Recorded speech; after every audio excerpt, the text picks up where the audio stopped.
What celebrity tanked their own career and what's the story behind it? Definitely the judges who bullied the contestant on X Factor New Zealand. That outburst was just so bizarre. The guy shows up with maybe the most common men's haircut and wears a navy blue suit and she says he's stealing her husband's look. WTF. There are millions of guys who wear that exact combo every single day lol. Yeah, and her husband was really a nobody. He has one song that Apple used for an ad. It's not inconceivable that the contestant didn't even know who her husband was before he went on the show. That's what I was thinking too. Saying that watch his face invented that look is so laughable when it's like no one even knows who he is. He did not invent suit wearing and haircut having. Rick Moranis. The guy from Ghostbusters, Honey I Shrunk the Kids, Spaceballs, etc. Not because he did anything wrong. He left Hollywood and let his career die because his wife died from cancer and he decided to focus on raising his kids. Stand-up guy. Hope he's doing well.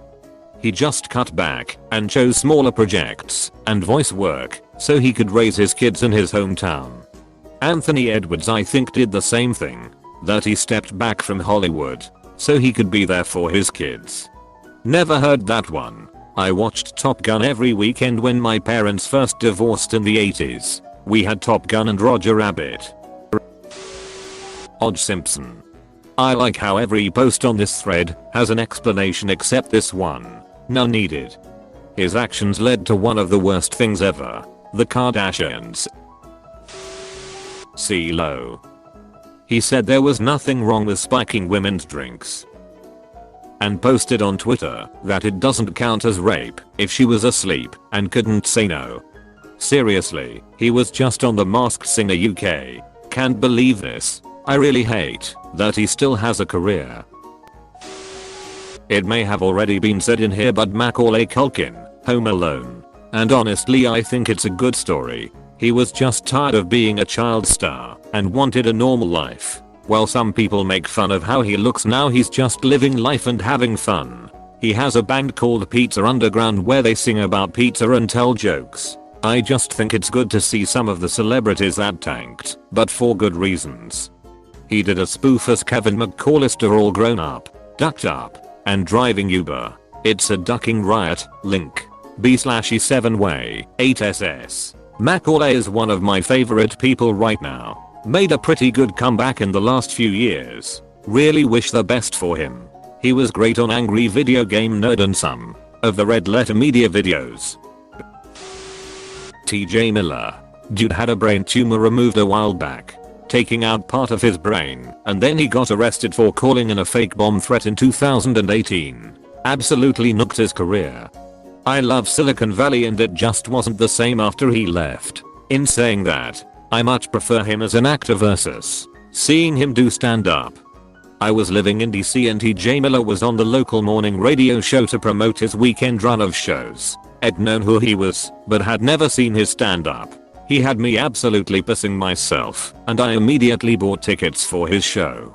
He was good for the first 5 minutes, and then some girl in the crowd said womp womp, and he spent the next 55 minutes focusing on her and bitching about hecklers and rude people. It was funny at first, but after a few minutes it got uncomfortable and a little sad. We saw him in St. Louis. There were 2 women at the table next to the stage taking shots.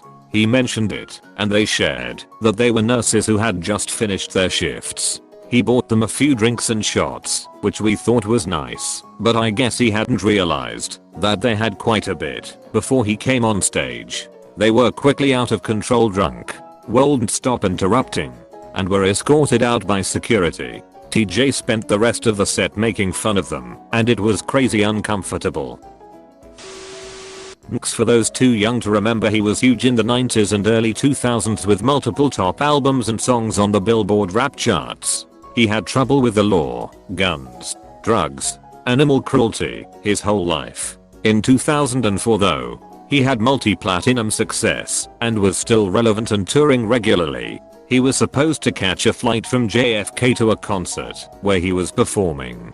He never made it to the plane. Instead, he got super high on crack, pulled a random guy out of his car in the parking lot, claimed to be a federal agent, and stole the guy's car. He left behind his own, far more expensive, vehicle. Edit. Thanks to everyone who posted DMX stories, anecdotes, or anything.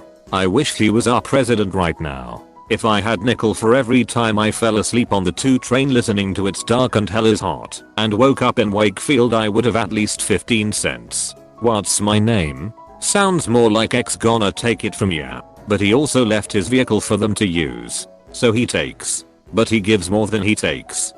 Did he leave the keys is the real question. Jerry Lee Lewis, arguably one of the founders of rock and roll, managed to completely destroy his career just by getting married. OBTW, he married his first cousin, once removed. She was 13. He was 22. It was his 3rd marriage, of an eventual 7. This one lasted 13 years, until she filed for divorce, citing that she had been subject to every type of physical and mental abuse imaginable. When his wife moved out of her parents' home and joined Lewis on tour, she brought her dollhouse. Lindsay Lohan, anyone? I wonder what her life would have been like had her parents not been so ducking awful. Dinner and Michael Lohan were like stage parents on steroids. Combine that with how Hollywood apparently treats young women, especially ones that look like her, and God only knows what kind of messy road she had to go down before she was even an adult. She's probably developed some mental issues because of it. Probably didn't really take her therapy seriously either because of her lifestyle. On top of that, she is a target for tabloid and social media. I wonder if she wishes she just had a normal life instead. Orlando Brown turned crackhead former Disney star. For a split second there I was like, wait, Legolas does crack? Yeah, I also misread Brown as Bloom for a secretary and felt my heart break, lol. Lena Dunham. And she dragged quite a bit of girls cast down with her. Drugs, hard time getting other gigs, etc. Girl basically had a career funded and served to her on a silver platter and couldn't keep her mouth shut. Be self-aware for 2 seconds at a time, or stay away from drugs. She's Hannah Horvath in real life. She literally wrote and played herself. I don't think she anticipated people thinking it was parody or cringe humor. I think she just went along with it, and slowly it ate away at her. She's also a rape apologist. A man on her writing staff was credibly accused of sexual assault, and because she liked him, she went public to discredit the victim.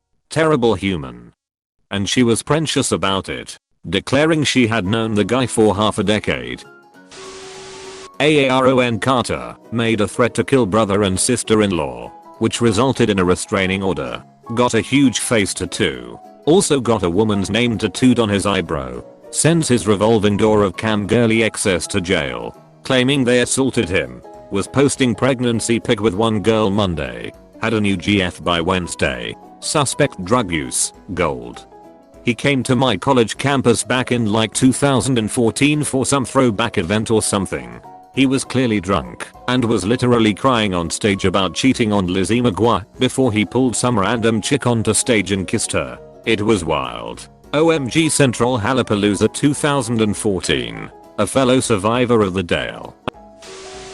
Monique. She refused to participate in campaigning for an Oscar after she was nominated for her role in Precious. It started a feud of sorts with the director, Lee Daniels, which led to her being blackballed.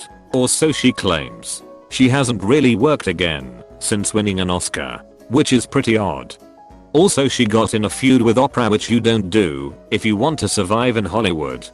Oprah is a bitch. I'm from Chicago and work in the service industry. She's the ultimate diva. Runs servers and shop workers around. Tries to get people fired if they don't acquiesce to her whims quickly enough. And never tips. That's what I heard about her too. She forgot her roots long ago. I don't know why people still worship her. Steve Renazzisi lied about being in the World Trade Center on 9/11. Also, Jan Michael Vincent was a super good looking actor in the 80s that got a little too into drugs. Do we need to know who Jan Michael Vincent is to get it? I need a goddamn Jan Michael Vincent. Jussie Smollett edit. Wow, apparently even saying his name now gets people in a tizzy. That was so stupid. I don't even know what he was thinking. The fact that he wore the noose around his neck until the police got there. The entire thing is just... why dude? Troy Duffy, director of Boondock Saints.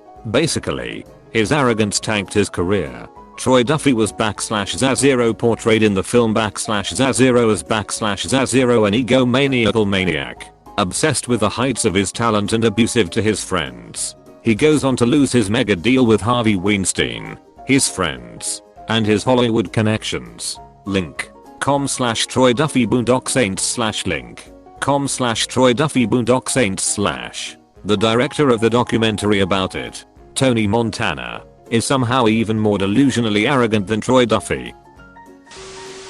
Jennifer Grey. She was the unconventionally cute lead from Dirty Dancing, which was a huge hit. She was set to be a breakout star, but she fixed her nose and became just another interchangeable young actress. Don't forget Ferris Bueller's Day Off. I'm surprised nobody has mentioned the Dixie Chicks getting themselves basically blacklisted from country music after criticizing Bush. Not Ready to Make Nice is pretty awesome though. Mara Wilson. Although, to be fair, she didn't tank her own career. She was a cute kid and a very successful child actress. But she grew up looking like an average person, instead of someone who could be cast as a sex symbol. And just stopped getting work. So she got a college degree at NYU, and I think she does smaller stuff, voiceovers, podcasts like Night Vale, had a small part on Broad City, she writes, basically, and she wrote a great piece about child stardom, and what a minduck it is, not just on her behalf, but looking at people like Amanda Bynes. She tweets, she's written great pieces about child stardom. And she's just an awesome person. She wrote an autobiography I have yet to read, but it's amazing to hear a child star write so candidly about having to give up on film, not because of bad choices or self-indulgence, but because they got tired of being cast as the fat ugly friend. It's sobering stuff. The autobiography is fantastic. I don't even like autobiographies, but I devoured hers. There's a moment where she talks about going to an audition as a teenager, and then in walks her friend she hasn't seen in a while, Scarlett Johansson, looking like Scarlett freaking Johansson, and she knew then that you weren't getting roles by being a cute little kid anymore. I've read that blurb when I was reading reviews. I think I'm going to be deeply disturbed, or would be, if I didn't know she grew up and seems pretty happy now. I loved her so much in Matilda, and a revelation like that is just devastating, even though it's not surprising at all. Thanks for watching. Don't leave before leaving a like to this video.